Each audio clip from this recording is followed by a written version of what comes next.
Olá, boa tarde. Você acompanha agora notícias do Brasil e do mundo desta sexta-feira, dia 24 de novembro. O ministro da Fazenda, Fernando Haddad, afirmou que o governo pretende apresentar ainda esse ano uma solução em relação à desoneração da folha. Para ele, o veto do presidente Lula sobre o assunto foi uma decisão correta. Após o governo federal vetar a desoneração na folha de pagamento das empresas de 17 setores econômicos do país até 2027, o ministro da Fazenda, Fernando Haddad, fez um pronunciamento à imprensa. Ele garantiu que, na primeira quinzena de dezembro, o governo pretende apresentar uma solução adequada do ponto de vista constitucional e do ponto de vista econômico. Haddad afirmou que um conjunto de medidas com alternativas aos setores beneficiados com a desoneração da folha de pagamento deve resolver a situação. Na volta da COP, quando a reforma tributária, na minha opinião, já vai ter sido apreciada pela Câmara terminativamente, nós vamos poder levar ao Congresso Nacional uma solução que nos parece mais promissora. E diante do que nós pretendemos fazer, eu penso que essa questão vai ser pacificada. Eu tenho esperança que nós pacifiquemos o entendimento. Haddad explicou que a decisão do presidente Lula de vetar a desoneração faz parte de uma correção de distorções tributárias. Segundo ele, a União perdeu 1,5% do PIB com gastos tributários. O governo tem buscado novas fontes de receita para reduzir o déficit fiscal neste ano e zerá-lo a partir de 2024. E a equipe do ministro lembra que o projeto de desoneração resultaria em queda na arrecadação. Então a despesa primária está sendo contida pelo marco fiscal.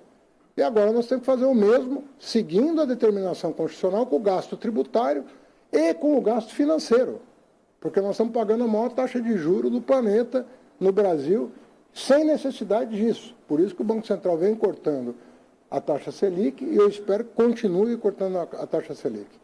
Então, se a gente conter o gasto primário, regularizar essa coisa do gasto tributário e baixar a taxa de juros, portanto, o gasto financeiro, nós vamos chegando a um patamar em que a economia vai poder crescer sem inflação, como é o desejo do governo. E vamos falar agora sobre o conflito no Oriente Médio. De acordo com a imprensa israelense, o Hamas libertou hoje, por volta das 11h30 da manhã, pelo horário de Brasília, 16 horas e 30 minutos no horário local, os 13 primeiros reféns israelenses. Pouco antes, o primeiro-ministro da Tailândia afirmou que o Hamas também libertou outros 12 reféns tailandeses. O horário estipulado para a libertação dos reféns israelenses raptados pelo Hamas começou agora há pouco, às 11 horas no horário de Brasília. Por volta das 11h20, o Hamas libertou o primeiro grupo de reféns. No total, 13 pessoas foram libertadas, entre mulheres e crianças, todas israelenses.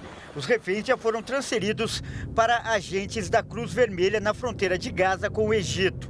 O acordo partiu de uma operação negociada de forma secreta durante mais de um mês e intermediada pelo Catar e pelos Estados Unidos. Além disso, pouco antes das 11 horas da manhã, o primeiro-ministro da Tailândia anunciou que 12 reféns tailandeses já foram libertados pelo Hamas e que funcionários da embaixada do país já estão a caminho para buscá-los. Esses reféns da Tailândia não fazem parte do acordo entre Israel e o Hamas. A previsão é que durante o período de trégua, o Hamas liberte 50 reféns israelenses em troca de 150 presos palestinos.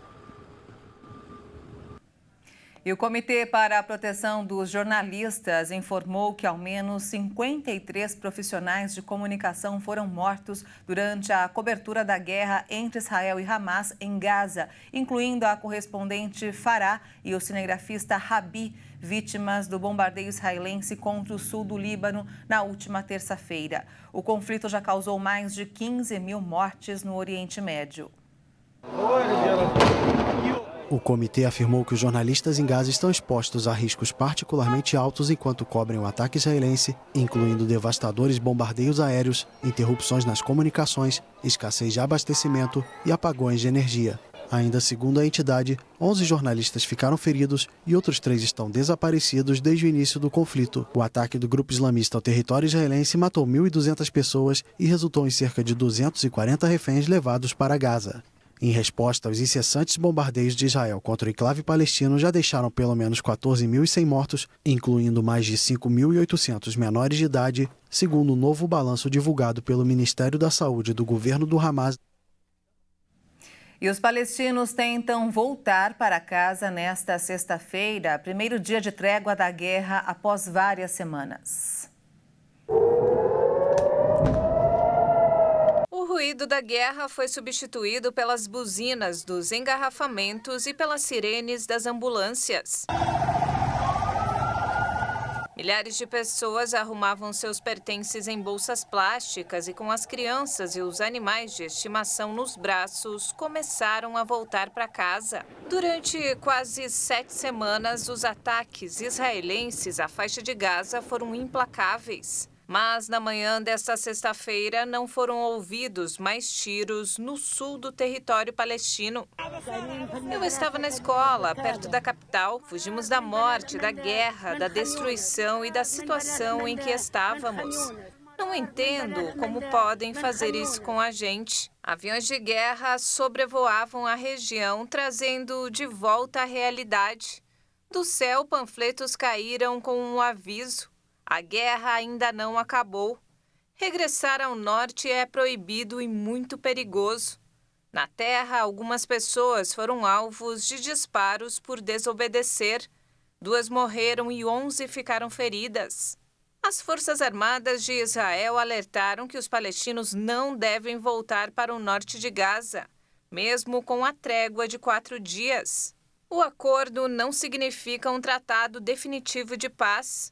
E o Estado judeu garantiu que ainda pretende extinguir o Hamas. E olha só, é estimado que existam 7.000 línguas diferentes no mundo. E uma pesquisa apontou que existem 2 palavras presentes em todos os idiomas. Vamos ver. Buscando por semelhanças, foi desenvolvido um estudo focado em entender a conexão entre os idiomas. Para isso, um grupo formado por 45 pesquisadores ao redor do mundo recrutou cerca de 1.000 falantes de 29 idiomas de diversos países para captar a semelhança entre as línguas. À medida em que as línguas partilham propriedades que refletem as restrições não linguísticas dos falantes que as falam, é fundamental para o debate sobre a relação entre língua e cognição. No final, as palavras encontradas universalmente foram isso e aquilo, com suas respectivas formas escritas. Segundo o IFL Science, os voluntários foram posicionados em uma mesa com uma série de objetos de diferentes cores e formas, em que os pesquisadores garantiram que os objetos e cores pudessem ter distinções claras em todas as línguas.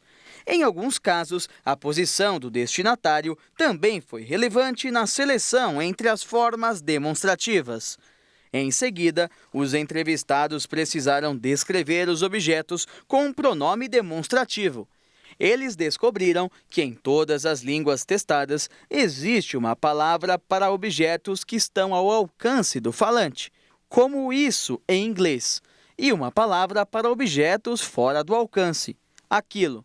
Esta distinção pode explicar a origem evolutiva inicial dos demonstrativos como formas linguísticas. E essa edição fica por aqui. Você acompanha outras informações logo mais às 5 da tarde com Beatriz do Vale. Uma ótima tarde para você.